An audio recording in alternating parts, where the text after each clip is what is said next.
We'll call this one musical instruments. It's around 98. I wound up getting a ring on my doorbell. Come downstairs.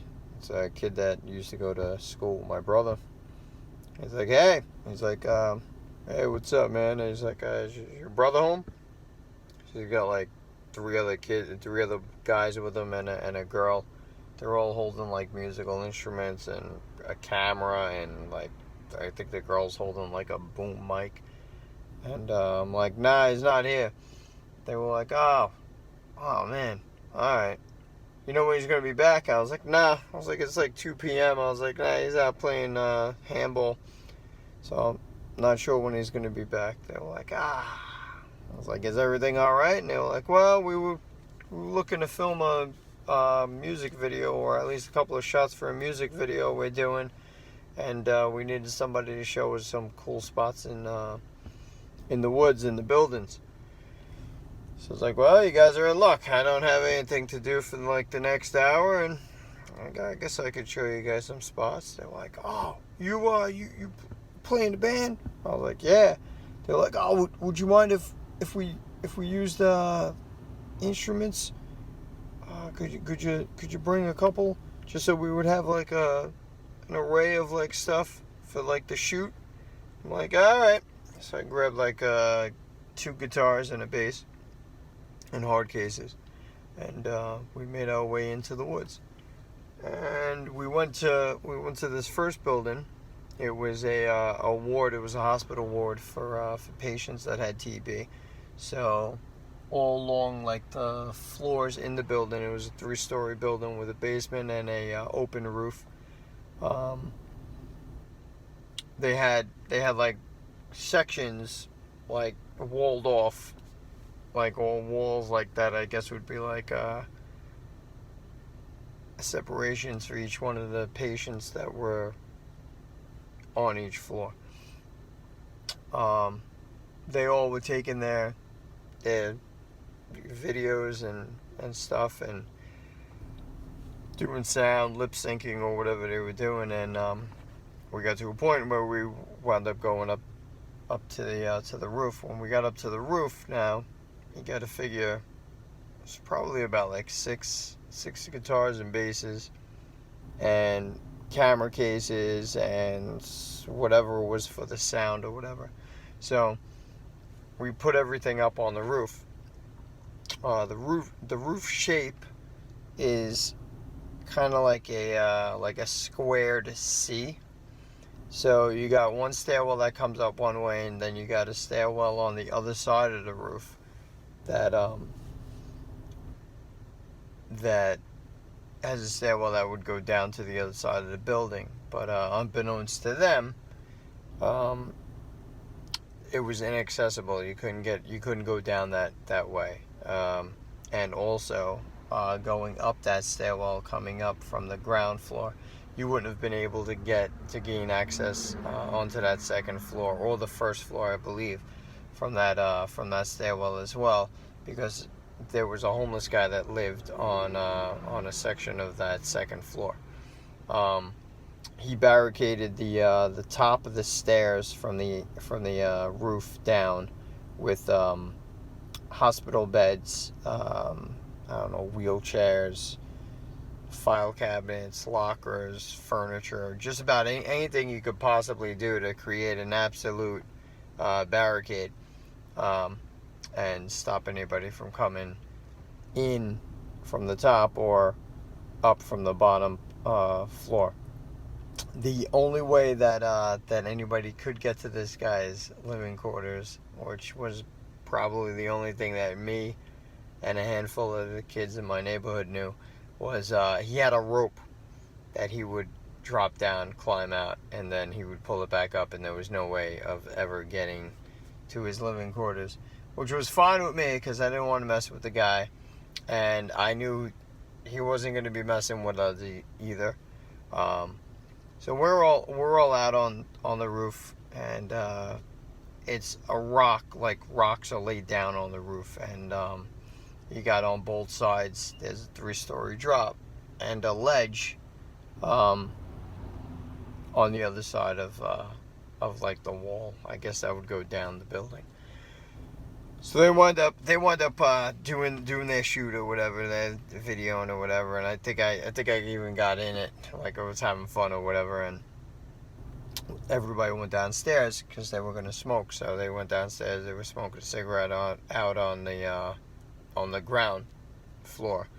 So we're outside the stairwell that basically is it's an abandoned building, so there's not much blocking sound in that building. So if you heard somebody walking around on the second floor, guess what? You're gonna hear it. There's no way somebody's gonna hide. If they were coming down the stairs or coming up the stairs, you're gonna hear it because the door that led outward was also the stairwell that went all the way up. So you were gonna hear things. And the reason why I'm bringing that up is it'll come back in a couple of minutes. So now they finish their cigarettes, and we all go back upstairs. And when we go back upstairs, you go up to the third floor, to the roof landing. When you get to the roof landing, there's like 5 doorways, and once you get to the top of to the stairs, if you go straight, you're gonna walk right out onto the roof. If you don't, and you make an immediate left, there's going to be a door that is like a closet, or I guess. And then if you go to your immediate right, again, there is going to be a door. It was kind of like angled too, if you want to think of like a star. If you walk straight, now you come to a point where you could go right or you could go left. There were openings there were windows that would let in light. There was nothing else. There was no way through them because they were like these round windows that had like steel, like I guess glass frame, like they would hold the frame, the glass on them, whatever. But they were long busted out, but the frame still stood there. If you went to the left side, instead of walking through the doorway that would bring you out to the roof, there was another door. If you went to the right side, again, there was another door. They were kind of like angled. So we wound up walking out to the roof. When we get to the roof, all the stuff that was laying down on the roof is no longer there. There's no camera boxes. There's no hard cases. There's no instruments. There's no boom mic. There's no lighting equipment. I mean, these guys went all out, and everything is gone. Wow, is an understatement, because that was a lot of equipment and a lot of money in instruments. So everybody lost it, and we were like, "Whoa, where is our stuff? Did anybody else come and take it?" There was no way that anybody else could have went past us, at least. The only other way that somebody could have gained access to the roof would have been dropped down from a helicopter, and that didn't happen. We didn't hear any footsteps going up and down the stairs. We didn't hear any footsteps across the floors. We didn't hear any footsteps up on the roof because it was covered in rocks. So you would hear that. You would hear stepping or crunching or something like that. We look over the sides of the roof thinking, I don't know, maybe some crazy gust of wind blew everything over. Nothing. We go over to the other end where I said the stairwell was barricaded. Absolutely nothing. Kind of weird. So now we're trying to think, where the hell could this stuff be? And this kid's like, hey, he's like, come on, you hit it, right? And I was like, I was downstairs with you guys. How would I have done that? We all went downstairs together. Took as long as you guys to finish a cigarette, and we came back up.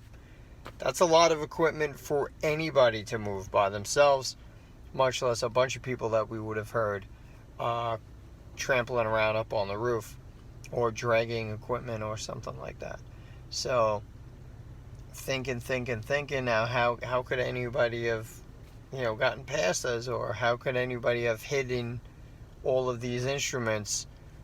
I don't know. And equipment. So we wound up coming back to the roof landing, and I'm like, you know what?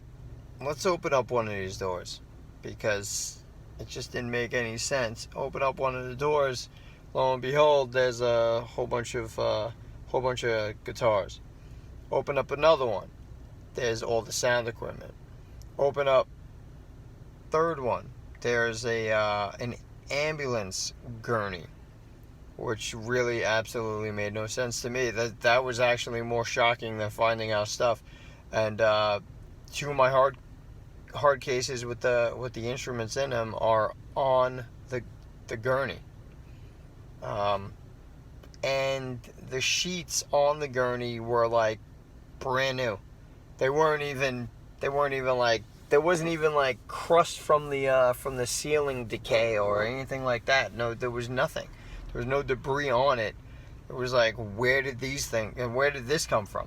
We opened up the other door, which would have been the fourth one, and again there was another ambulance gurney with more, I think, lighting equipment on it. We picked that stuff up and we made a quick beeline for the door, and went out of the woods. And we, to this day, probably, I mean, I know I couldn't figure out how our equipment got put into these closets, and that was the end of that.